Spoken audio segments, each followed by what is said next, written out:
really, I mean, this is so incredible, just this notion bringing us so much closer to this idea of the layering of the geographies, the layering of the geographies and the various questions that this raises.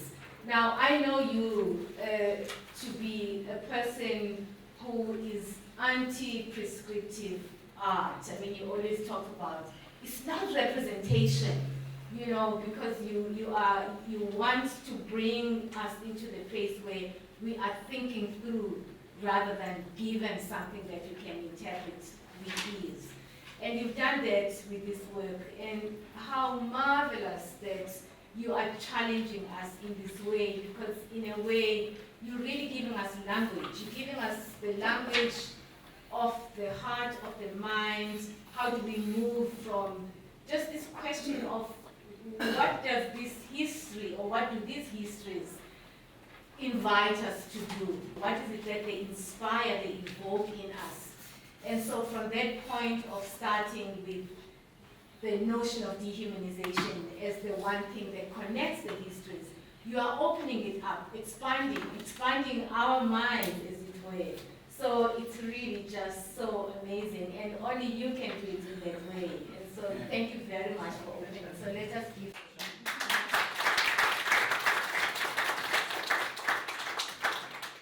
So since I have a mic, and I can start anywhere, and people can take it anywhere, there's so many really layers that you brought. One thing that struck me about the protea and your comments about the protea as a symbol. Now, Tamar is South African, as she said. She fled because her partner then and husband is a person of color. She couldn't at that time be in South Africa with a person of color, so they eloped. They left the country. Immorality Act exiles. Yeah, exactly. I mean, even that notion, Immorality Act, because what they were doing was a crime, Immorality Act, and so they fled because they would have landed in prison for real. And so your point that the protea for you has never been a thing of beauty. It reminded me of, I grew up in the township here in Langa, and I remember traveling for the first time to the US, and everyone saying, oh, it's so beautiful, the mountain, Table Mountain. And I was like, oh yeah, and I must think about this. Table Mountain is a site of beauty. And actually, on that trip when I came back from the US, I went back to the township, to where the street where I grew up, Brinton Street, because I knew Table Mountain is visible from Langa, but for me, it didn't exist as a site of beauty, in the site at all, in fact. So, but I've come to think about this as the phase where we are, as opening a possibility, this is what you are inviting us to do. And the possibility is to reclaim these things, that you are reclaiming. It never belonged to them, right? I mean, the protea, although they appropriated it as a thing of power and exclusion, and a symbol of white supremacy, which it has been, you're absolutely right. But we've come to this point where we can reclaim, because we are redefining it actually for what it was. It was never theirs. It's indigenous. It's indigenous, in fact, exactly. So, but what does that do then to the memory of the separation of the self? Because I know some people who don't like the protea at all. They don't want it at their table. So the idea of the violence and the violation and how to transcend all of that, is now some of the questions that you are raising, right? Just a brief response to that is, for me, that is the space of art. It will allow us to repurpose and rethink and rework and reclaim some of those meanings. Not in order, as I said, you're absolutely right, I do not like didactic art, nor do I like going to a museum and being told what to think before I've entered a space. With a lot of text on a wall which says, this is what the work's about, that's what you must think, whether it's about white supremacy or about this, I would like to be able to think with the work. And it seems to me that in exactly as you say, I mean, I still, as you do, have the vexed relationship to the poetry, etc. But looking at it in that context, in the work of art, allows for the possibility of reclaiming, rethinking, at the same time as you cannot deny that vexed history. You cannot wish it away. It is there. So you're never going to simply be able to say, well, great, here's the protea, it's ours, hooray. Because you cannot get rid of those layers. So how do you live with acknowledging the violence of the past, but not continuing to be defined by it? And so you can rework it in a way through, and I think music, theatre, art, literature are ways of enabling us to find languages to do that. Yes, Nanci. Well, first of all, thank you, Prof Tamar, which is, I've learned this wonderful usage of how to address people. Very enlightening. First two, I didn't have much opportunity to prepare in advance. I just saw the PowerPoint yesterday, but you have taken me out of some of my comfort zone of thinking about these questions. And so too did Pumla when she brought this theme on the aesthetics. So I had to think about aesthetics and in relation to memory and terror, which is what we're talking about. And I realized it's sort of back to the 18th century Greek word perception and feeling, rather than what I had considered the current usage as beauty. So when I was hearing what you were saying, I was thinking about the meaning making, let's say even for prisoners of the experience. You showed this, the number from the prisoner's uniform in the Gulag would be 1930. So that number would be contextualized. I'm a historian of the Gulag. I actually like to see the context that someone would give it. I like to see a narrative of that so that I can think, that's not really how I see it. But taken out of context, this, in a certain sense, it's an identification. For some, it's a stripe of experience. I've been through the Gulag. I've given it a certain meaning. Perhaps I was there. I'll talk more about that tomorrow. I was contributing to the cause. When you cut wood, chips fly. I was a chip. So that is kind of a badge of, well, honor, having been a prisoner. And for others, there is nothing meaningful in that. It's just horrid. It's the shalom view of just hell, and only makes a person worse. Don't want to be confronted with that.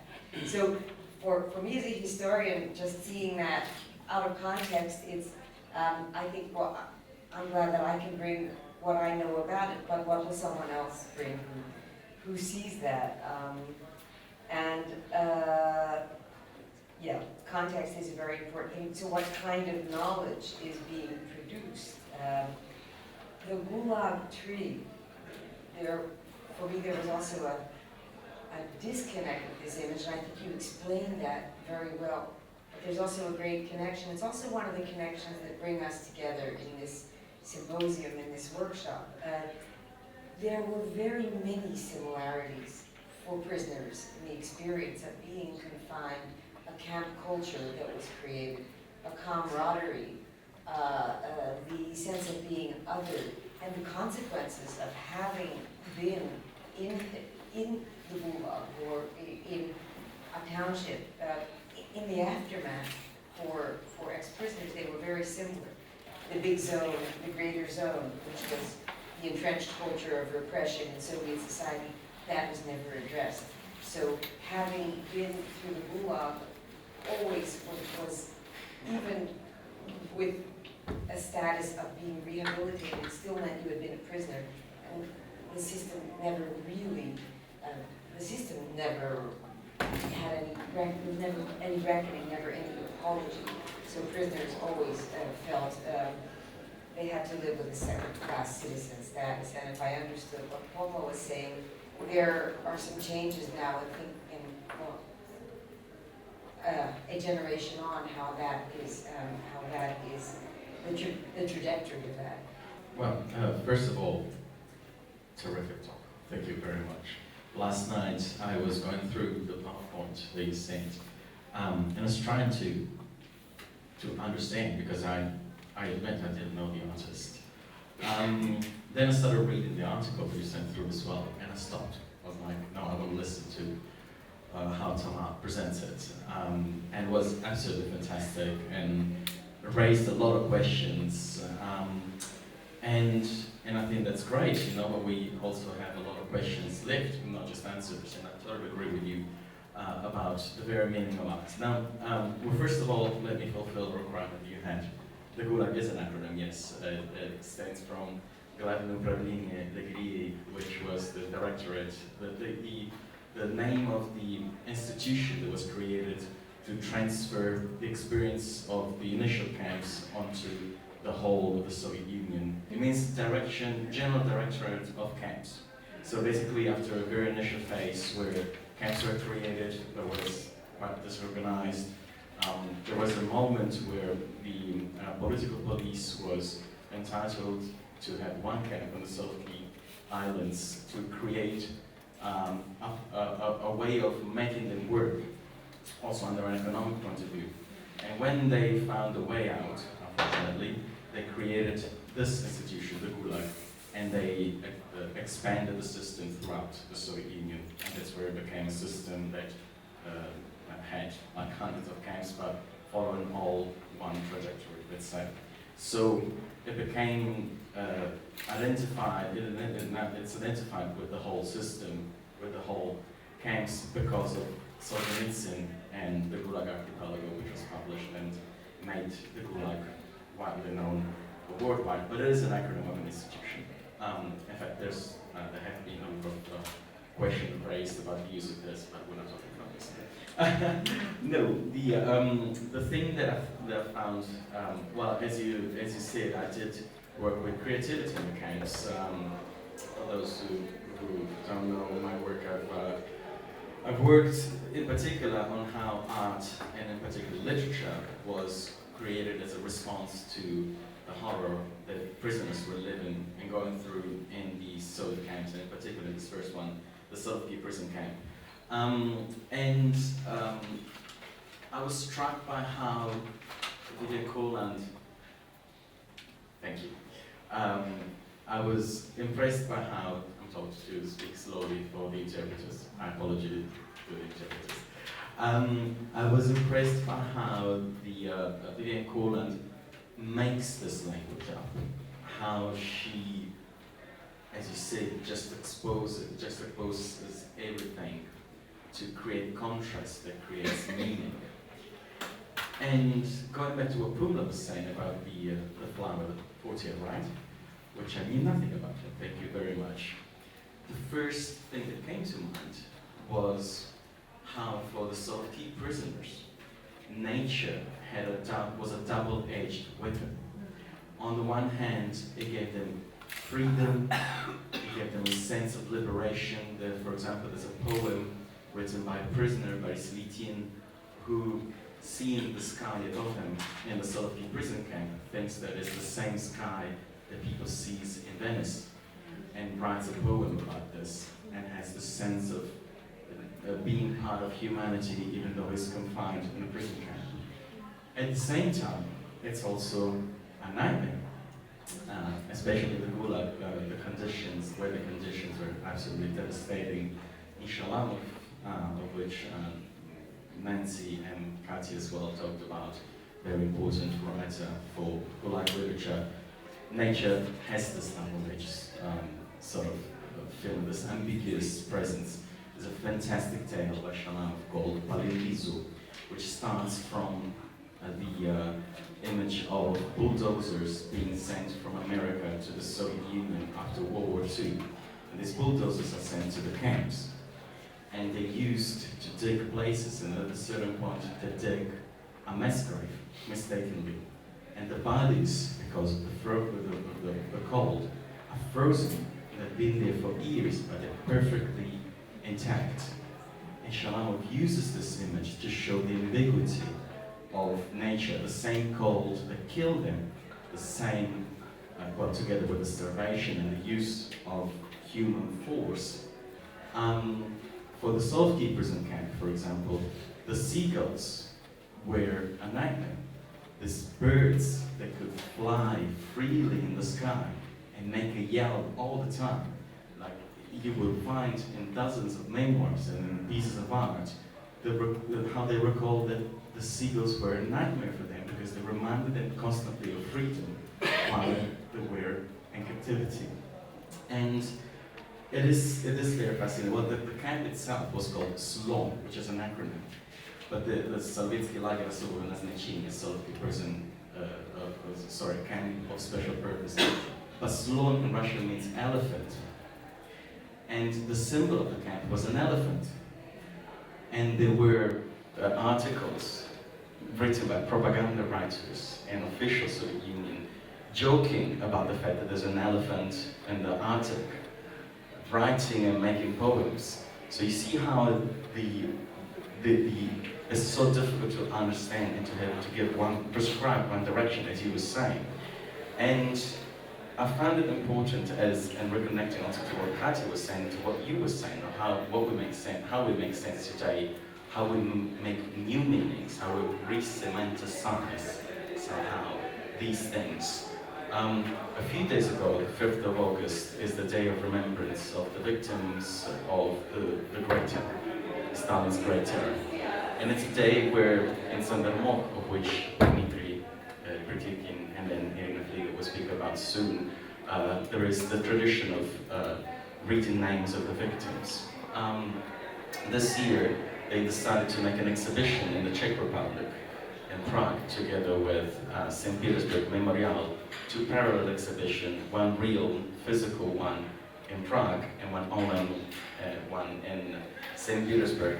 And I was in Prague a few weeks ago, and I met with the people who made this exhibition from Memorial Czech Republic, and they said they had this idea of asking artists to make pieces of art inspired from the history of Sandarmok.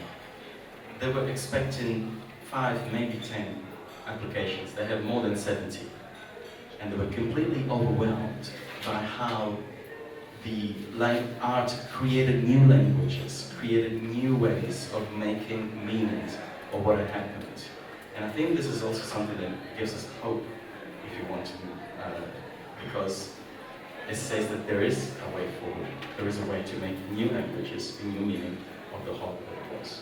So before Tamar sort of gives a response and we invite the audience to also have their contributions, I find it very interesting, this image, this in Sandarmok, these bodies that are frozen in time. Oh, okay, another one.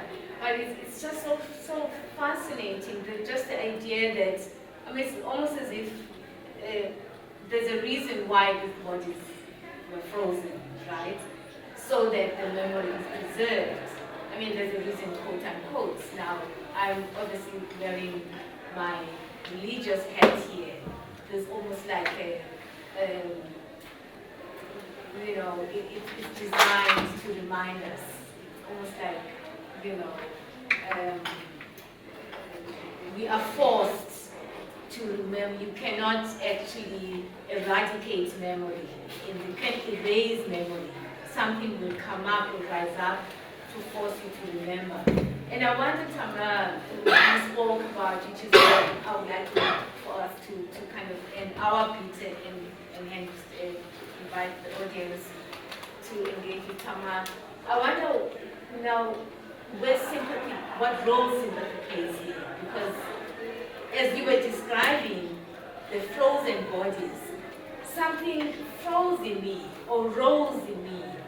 Something that happened as you were describing the bodies. I was visualizing these bodies, and something happens in there. So there is the distinction between what is empathy, and I absolutely understand from our conversations, what you've been driving this idea of sympathy, that empathy, part of the challenge is that empathy can actually be bad. It does not necessarily mean that I feel with you. I can feel with you, but actually to kill you, to murder you. But what sympathy does, which is I find this real transcendence beyond empathy to sympathy, very powerful when it comes to the point that you are implying here, that how do we transcend these histories? How do we transcend the violence? How do we, to use a popular term, heal, which is actually not a useful term, how do you repair or restore? I'm very much struggling and thinking with the concept of sympathy and have been doing this for a little bit of time now. And the reading on it is very complex. And I was reading something the other day which said only an idiot wants to separate sympathy and empathy so conclusively that you can't think of them together. So I was thinking, okay, I better not fall into that trap to thinking that they are so distinct that they are actually not in dialogue and in some sense mutually imbricated. And then one of the other thinkers that I was reading was saying that sympathy is the precondition for empathy. So there is no empathy unless there is sympathy. Sympathy is about the understanding of humans as like subjects. The condition of social cohesion is the recognition of humans as occupying alike positions and being with the suffering of others. So in order even to move to empathy, if you want to go to this idea of projective identification or some sense of putting yourself into the space of the other, the body of the other, that forms some kind of care. It's often used in the literature on care, which is a very, very big thing now. In order for care to happen, you have to be able to imaginatively project yourself into the situation of the other.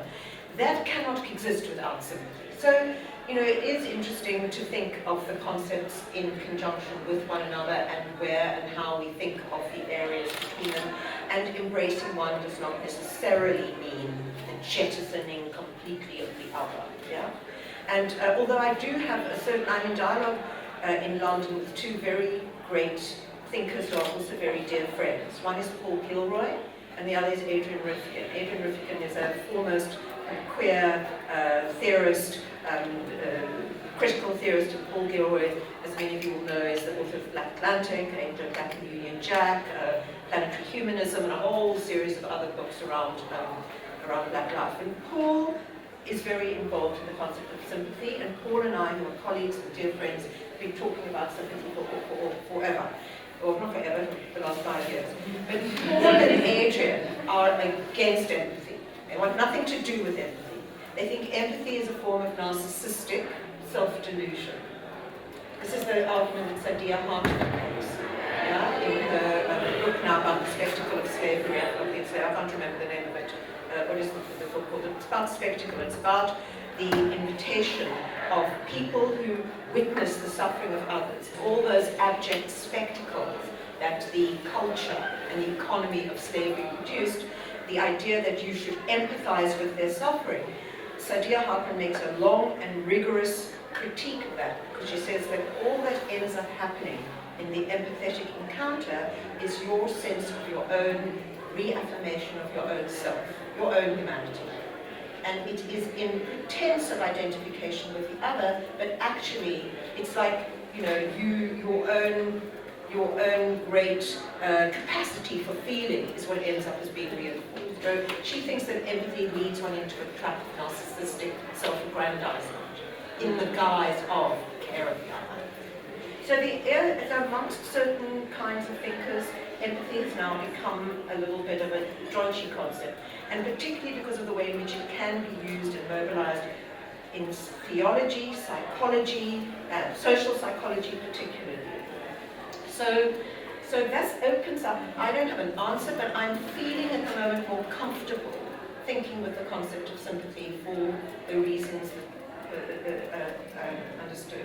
In relation to the bodies, the frozen bodies, I do want us to think about, and I was thinking about it when Katja was doing her introduction, where her center is about post-Soviet theology.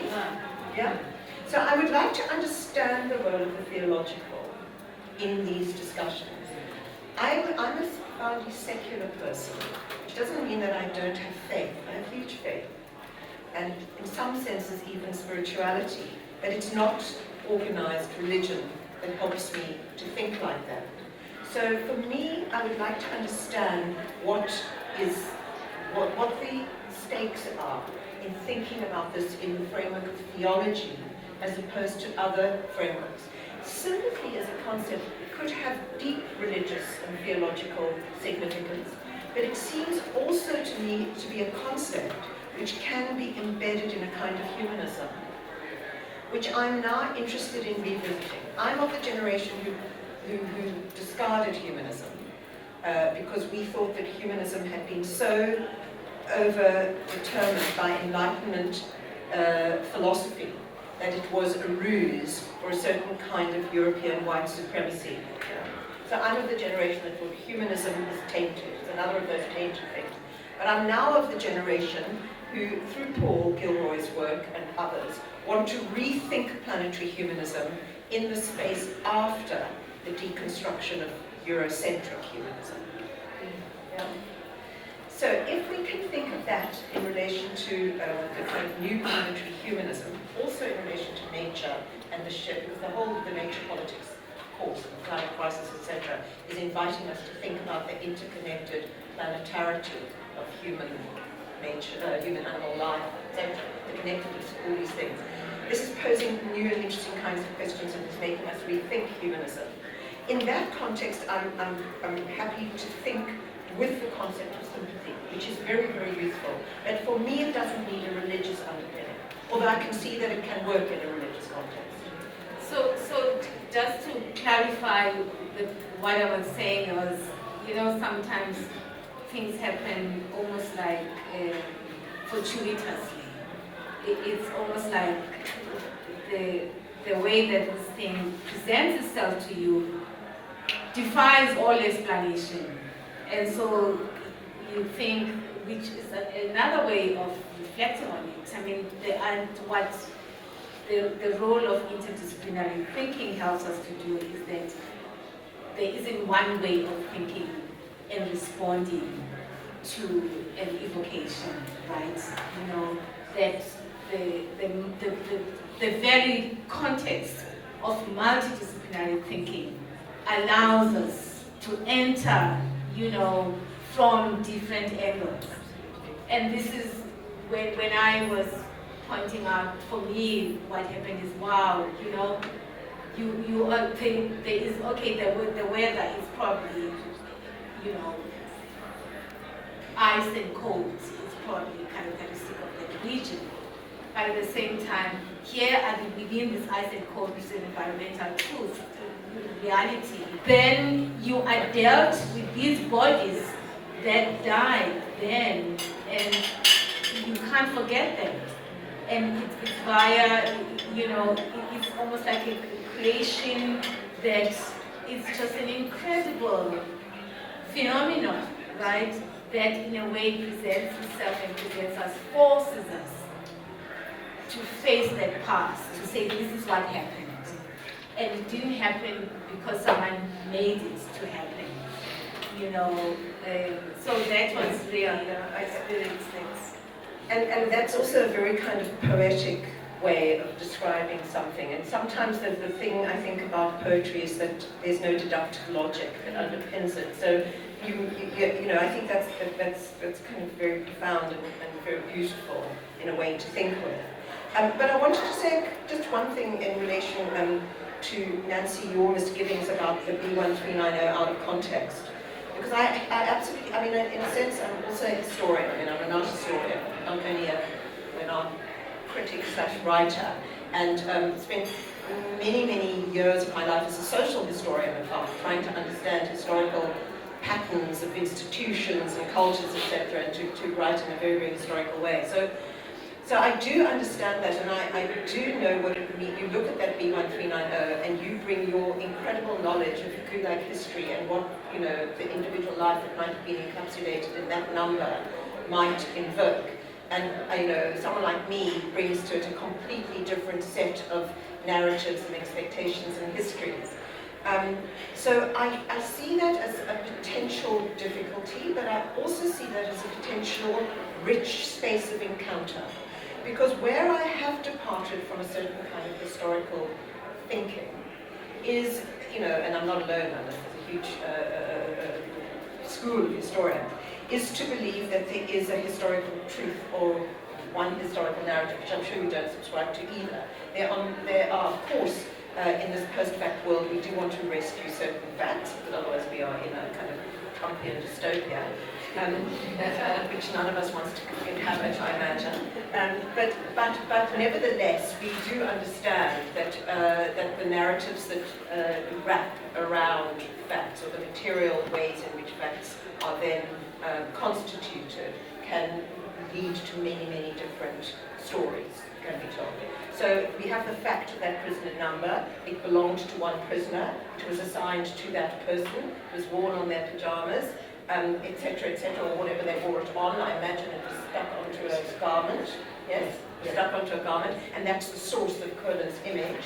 She sees a photograph, she sees the number on the breast of that particular individual, she decontextualizes it, she defamiliarizes it, she enlarges it and sticks it on a piece of burlap that has come from somewhere else, has its own history, and that immediately sets up a whole series of questions about what we do with that number.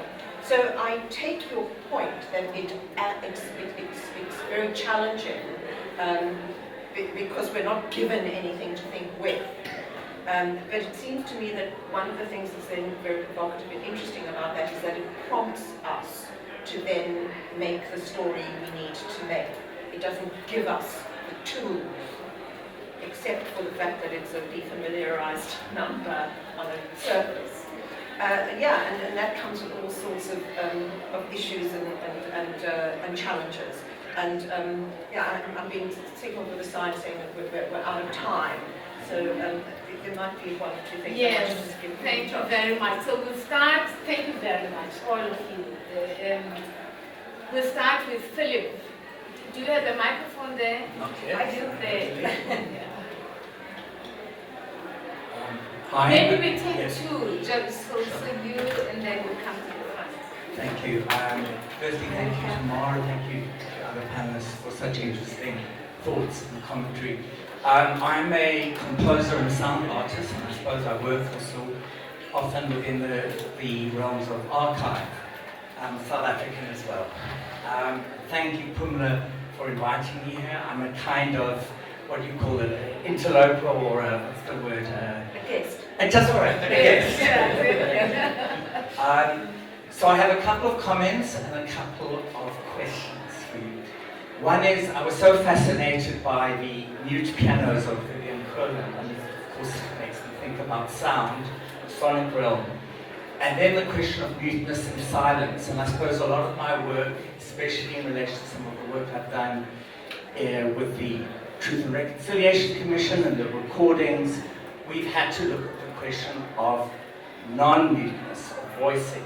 And voicing in South Africa takes on its own particular context within the realm of people being censored for not being able to speak, of course also not being able to write.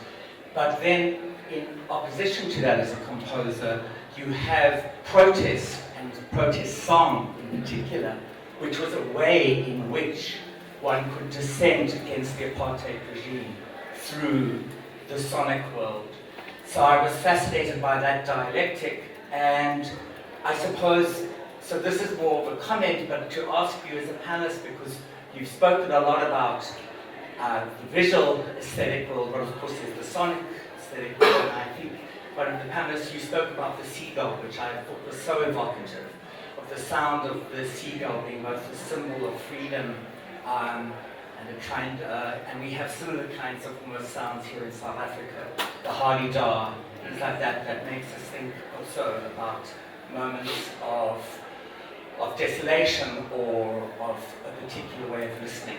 I think I've just rambled on too far, but to say that I would love you as panelists to think about how one works with sound, assemblage, juxtaposition. My work there has been over the last 2.5, 3 years, although some of it, of course, has been under COVID circumstances. But the Commission, which is really talking so much to these questions that we're grappling with around disparate histories, and then how does art, in my case, music and sound, work with those. And what has become really difficult in this, and the commission perhaps was something I was naive in taking on without realizing how complex it is, which is exactly this point. The commission was to look at traumatic parts of both Holocaust history in Lithuania and also the question of Soviet terror and that regime and Gulag. There is this what I call the yes but syndrome. And the yes but syndrome I make is that yes, we were part of the Holocaust in the sense of being collaborators with the Nazi regime, but we are also victims of Soviet terror.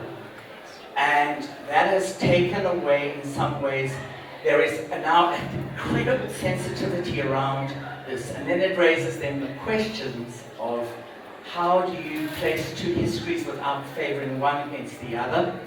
Or how do you place them in a way in which we can then have sympathy with each other? And then I suppose it goes back to your Katya's, Tolstoy's thing about what we're dealing with to some extent is unprocessed history. For Lithuanians, the history of the Gulag and Soviet occupation is unprocessed. And how do we end up looking at these questions without saying one is worse than the other? Of course, this is often a Jewish situation, a Holocaust. We know that people always say there's nothing you can compare, nothing to Holocaust. How do we deal with those issues? My name is Mika. I'm a PhD student in South African music history. And I was wondering about this idea of the space of art, the role of art to rethink these problematic icons or symbols. And I was wondering who owns the work of art and who owns the right to dictate what its meaning is. Because there was a recent episode in South African music history where a musicologist reinterpreted a specific composition, and the composer took offense to this musicologist's interpretation, and there was in the end a legal battle over this. And I'm wondering, does this kind of ownership over work of art and its meanings, can that problematize art's potential to rethink and art's radical potential if we keep holding on to what art should be instead of opening it up to radical meanings? Philip, that was fascinating what you're doing. It made me think of two recent things that happened, which I found absolutely fantastic. About 10 years ago, a local theater, if I'm not wrong, in St. Petersburg, I will ask my Russian friends, I think it was in Moscow now that I think about it, they found the script of a theatrical performance made in the Solovki prison camp of a Russian classic, with all the adaptations made for the public, the audience in the camp, from the theater camp, the Solovki, and they restaged it, without changing anything. And it was quite interesting, because then the reactions from the public, going to a performance of a very well-known play by Gobodo, one of the masters of Russian literature, written though for prisoners of the camp. It was quite interesting the way that the audience reacted to that. And the other thing that I thought about was that last year an Italian composer recreated, he found a composition made in the camp by a Gulag prisoner, and he wrote a book about it and then replayed it. So sort of gave life again, which is what you're trying to do. You are against the muting, the silencing, you want to re-give the voice. So maybe it may be worth just to go and have a look at that, maybe a discussion also with this composer, and see how he approached this work, because I fully understand it. It's an extremely complex job, and I think you should be praised for that. And for your question, I think it's, you're absolutely right. Our biography absolutely has an impact in that, on how we perceive art. I think this is the powerful language of art that Tamar was speaking about, that we don't have to know how it is, we can make our own meaning. Can I just chip in on that? So on the one hand, I completely agree. I'm just going to deal with your point as well, that there's an infinite number of ways in which which we can respond to things because of biographical and other kinds of circumstantial conditions. At the same time, I suppose I'm sufficient of a historian to also say that not every explanation is equally valid. Yeah, and I say this to my students a lot of the time too, in that the explanation has to bear some relation to something in the world which is verifiable. Now it might be that you say, what is verifiable is my personal experience, and you theorize it as such. You say, I'm going to apprehend this work in relation to my biographical experience. This is what it means for me. Because, and that's a certain kind of autobiographical, personal narrative which is powerful and absolutely valid. But it comes from a knowing understanding that those are the terms of its own description. It's not true in a sense. Somebody else might say, I bring this to bear, this theoretical position, this philosophical concept. This is the way in which I do it, and that's why the object signifies like that. Somebody else might say, I'm an historian. I need to see this work in relation to other kinds of historical narratives and processes, and insofar as that's the case, this is the reading that's produced. So as an academic and as a scholar, I feel that one needs then, otherwise we're just at a dinner party, and my favorite color is blue, my favorite color is red, and you can't adjudicate between them. Yeah, which is fine, it's fun at a dinner party, but that's not scholarship and that's not rigorous thinking. So insofar as I'm involved in rigorous thinking, I want to understand what is the question you're asking, what are the skills, the literatures, the scholarship you need in order to make that question credible, and then how do you mount a certain kind of writing, or narrating, or making, music, that is true to the question you're asking. And that produces a kind of scholarship or a kind of thinking which stretches the capacity to understand whether it's about art or whether it's about an event in history. For me, it has to have that rigor. Yeah? So that's where I would slightly depart from the fact that anything can mean anything. Yeah? So that's my response to you. My response, sorry Nanci, I want to just quickly respond to this. This is your, the floor is this is your thing. To the question of just also the ownership of art's meaning. The ownership of art's meaning. My sense is that once the work is out in the world, it belongs to whoever the interpreting community is, provided they have the rigor to produce the meaning that can stand up. Yeah? So that can, there may be an issue around copyright. If that composer believes that they own the work in terms of its copyright, that's a legal question. That's not the question we're talking about. But if it's about the meaning of the work, it belongs. In that sense, I go back to some extent to ROUNDTABLE and the death of the author, of that generation too. It belongs to the moment of reception. And yes, the artist is a very important interlocutor. So when I was thinking about Rita Penner, I'm lucky enough to know the artist Vivian Berlin.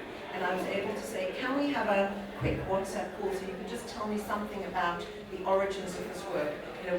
What are the parts? She can tell me the story about her grandfather and the leather handle. And so I had that material. The artist can equip you with the information you need, but the reading is mine. And I don't care if she agrees or not. Interests me not at all. I've worked with many, many artists. That's the difficulty of working with living artists as opposed to dead artists. I can speak back. And they do. You have to regard them as dead. Because your job is not dead physically, but dead in terms of not controlling the meaning of the work. Because your job is, in my opinion, your job is the job of the critic, the writer, the thinker, the reader, the curator. I mean, this is often the case. And I worked with David Goldblatt for many, many years, curating in exhibitions with a great South African photographer. And during his lifetime, it was a nightmare. I loved him very deeply, but David Goldblatt wanted to control every single way in which his work was shown. The labels, how long they were, how much was it. Since he's dead, as much as I miss him, it's got a whole lot easier. A whole lot easier. Unless you have a very, very controlling widow or widower, it's even more impossible to work with than the artists themselves. And that can be a big problem because they won't let you reproduce the work unless that they can vet what it is that you're saying. Yeah? And that's a nightmare. So my feeling is that composer should just be very grateful that somebody took the trouble to interpret the work and believe the work is out there in the world, somebody else will interpret it differently, and that is the gift of art. Thank you very, very much. The reason that this conversation is so lively is because of the person who opened it up for us. So thank you, Tamar. Thank you to the panelists for all your contributions and your further expansion and elaboration of this issue. You've opened up a new world for us, and we just got started.